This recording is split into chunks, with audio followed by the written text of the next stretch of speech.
दोस्तों जैसा कि आप देख पा रहे होंगे ये IFB का स्प्लिट AC है इन्वर्टर में, ठीक है। तो इसमें प्रॉब्लम है कि ये ऑन ही नहीं हो पा रहा है, ठीक है। ये कूलिंग बिल्कुल भी नहीं कर रहा है। तो चलिए इसको हम चेक कर लेते हैं कि क्या प्रॉब्लम है। तो सबसे पहले इसका हमें यहाँ पे प्लग लगा हुआ है, पावर प्लग। तो पावर प्लग को हमने ऑन कर लिया है। स्टेबलाइजर में लाइन गया हुआ है, 226 वोल्ट वहाँ पे बता रहा है, इनपुट और आउटपुट दोनों। और ये AC में लाइन गया हुआ है। इसको हम रिमोट से एक बार ऑन कर लेते हैं। ये रहा हमारे पास रिमोट से इसको ऑन कर लिए हैं हम। ये बिल्कुल ऑन हो गया। अब थोड़ा देर वेट करेंगे इसको ऑन होने का, जब तक हम पीछे वाला आउटडोर यूनिट को थोड़ा चेक कर लेते हैं। यहाँ पे लगा हुआ है इसका आउटडोर यूनिट। देखिए आउटडोर यूनिट स्टार्ट हो गया, ये आउटडोर यूनिट चल रहा है, देख रहे हैं। इसका फैन स्टार्ट हो चुका है। अब इनडोर यूनिट को चेक कर लेते हैं। देखिए इनडोर यूनिट भी ऑन है, आउटडोर यूनिट स्टार्ट हो गया, लेकिन ये इनडोर यूनिट से हवा नहीं फेंक रहा है बिल्कुल भी। चलिए थोड़ा नज़दीक से चेक कर लेते हैं। देखिए आउटडोर यूनिट इसका चालू हो चुका है और इंडोर यूनिट से बिल्कुल भी ठंड हवा नहीं फेंक रहा है। और बाकी AC बिल्कुल भी ऑन है, ठीक है। ये हम यहाँ पे क्लैंप मीटर लगा के चेक कर लेते हैं एक बार। देखिए इसमें क्लैंप मीटर लगाने से पहले ही देखिए इसमें थोड़ा सा एरर कोड इसमें एक लिख रहा है, इसमें E6 देख रहे हैं यहाँ पे डिस्प्ले पे E6 एरर कोड लिख रहा है। और ये AC जो है ये IFB का है, ये इन्वर्टर AC में है, ठीक है। इसमें लिखा हुआ है इको इन्वर्टर।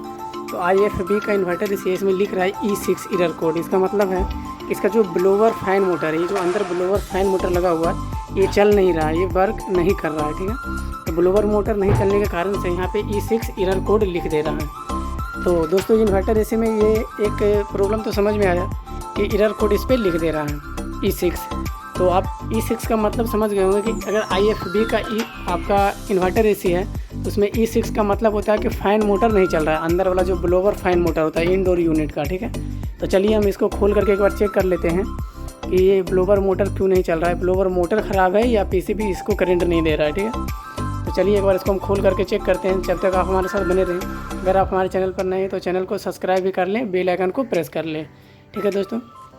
अब इसको खोलने से पहले AC को ऑफ़ कर देते हैं। ये रिमोट से हमने AC को ऑफ़ कर दिया। ये फ्लैप देख रहे हैं धीरे धीरे बंद हो जाएगा।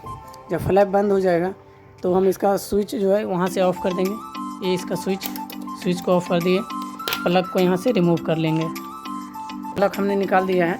अब इसका ऊपर वाला कैबिनेट को खोलेंगे।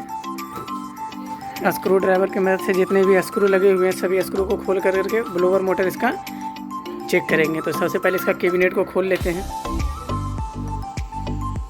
तो इसका इसमें ऊपर का जो कैबिनेट लगा हुआ था वो हमने बिल्कुल बारीकी से खोल लिया है, ठीक है। जैसा कि आप देख पा रहे होंगे ये कूलिंग कॉइल हो गया, जो कि थोड़ा बहुत डस्ट गया इस पर। तो चलिए डस्ट को बाद में देखेंगे, पहले ये PCB को चेक कर लेते हैं और मोटर को।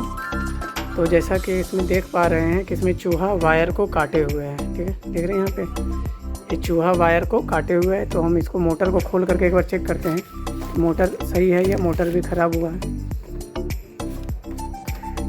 शॉर्ट सर्किट तो कहीं पे नहीं हुआ है, वायर ही कटा हुआ है, ठीक है। चलिए एक बार इसको खोल करके चेक कर लेते हैं, वायर को ज्वाइंट करके चेक कर लेते हैं मोटर चल रहा है या नहीं। तो दोस्तों इसका जो ब्लोवर मोटर का जो वायर था वो हमने चेक किया है जोड़ करके, वो नहीं चल पाया है। चलिए ब्लोवर मोटर को खोल करके चेक करते हैं। ब्लोवर मोटर को खोल रहे हैं, ठीक है। तो ब्लोवर मोटर को खोलने के लिए सबसे पहले जो इसका PCB का जो वायर लगा हुआ रहता है तो सभी वायर को डिस्कनेक्ट कर लेंगे और यहाँ से PCB बॉक्स को निकाल लेंगे, ठीक है। तो चलिए PCB बॉक्स को हम बिल्कुल बाहर निकाल लिए हैं, ये रहा। और यहाँ से ब्लोवर मोटर को खोलेंगे। तो ब्लोवर मोटर को खोलने के लिए देखिए यहाँ पे एक स्क्रू लगा हुआ है, इसको खोलेंगे और इस पट्टी को बाहर निकाल लेंगे और यहाँ से ब्लोवर मोटर को बाहर खींच लेंगे, ठीक है। चलिए खोलते हैं। तो इसका हमने यहाँ पे जो PCB लगा हुआ था, PCB को खोलने के बाद में ये हमने मोटर का कवर को खोल लिया। देख रहे ये प्लास्टिक वाला मोटर का कवर लगा हुआ था, तो इस मोटर का कवर को खोल लिए। अब यहाँ से इस ब्लोवर मोटर को निकाल लेंगे। तो इसको निकालने से पहले देख रहे हैं ये इस बुश में नीचे से एक स्क्रू कसा हुआ रहता है। यहाँ पे देखिए ये नीचे से स्क्रू कसा हुआ रहता है। तो आप इसको यहाँ से देखिए छोटा सा छिद्र दिया हुआ, यहाँ से इसको आप खोल लीजिएगा। उसके बाद खोलने के बाद इसको आप पीछे की तरफ में खींचेगा तो बिल्कुल आसानी से ये निकल जाएगा, ठीक है। बिल्कुल ये आसानी से बाहर ये निकल जाएगा, ये बिल्कुल आसानी से बाहर निकल गया, ठीक है। तो चलिए अब इसमें हम दूसरा मोटर लगाएंगे, न्यू मोटर, ठीक है। तो दोस्तों ये रहा न्यू मोटर जो कि IFB का है, सेम मोटर है। अब हम इसको लगाएंगे। ये न्यू मोटर है। तो इसी मोटर को ख़राब होने के कारण से इसमें एरर कोड बता रहा था और ये ब्लोवर मोटर नहीं चल रहा था, ब्लोवर फैन नहीं चल रहा था। ठीक है, चलिए इसमें हम नया मोटर लगाते हैं और नया मोटर लगाने के बाद में चेक करेंगे कि फिर से एरर कोड लिख रहा है या नहीं लिख रहा।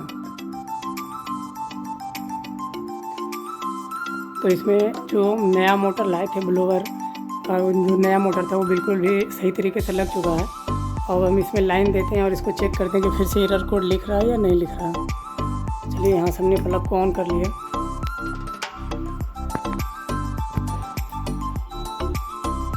और लाइन चला गया इसी में। अब यहाँ से रिमोट से एक बार ऑन कर लेते हैं इसको।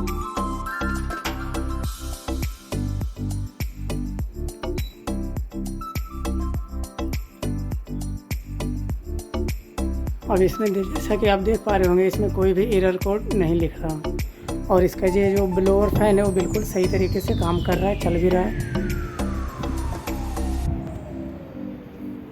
तो दोस्तों, जैसा कि आपने देख पाया कि इसमें जो एरर कोड लिख रहा था वो ब्लोअर मोटर का एरर था, तो जो कि ब्लोअर मोटर चेंज करने के बाद में बिल्कुल ये सही हो गया, कूलिंग भी कर रहा है और ये फ़ैन भी बिल्कुल सही तरीके से काम कर रहा है। तो दोस्तों, इसी तरह से पूरा वीडियो देखने के लिए आपका बहुत बहुत धन्यवाद। Thank you.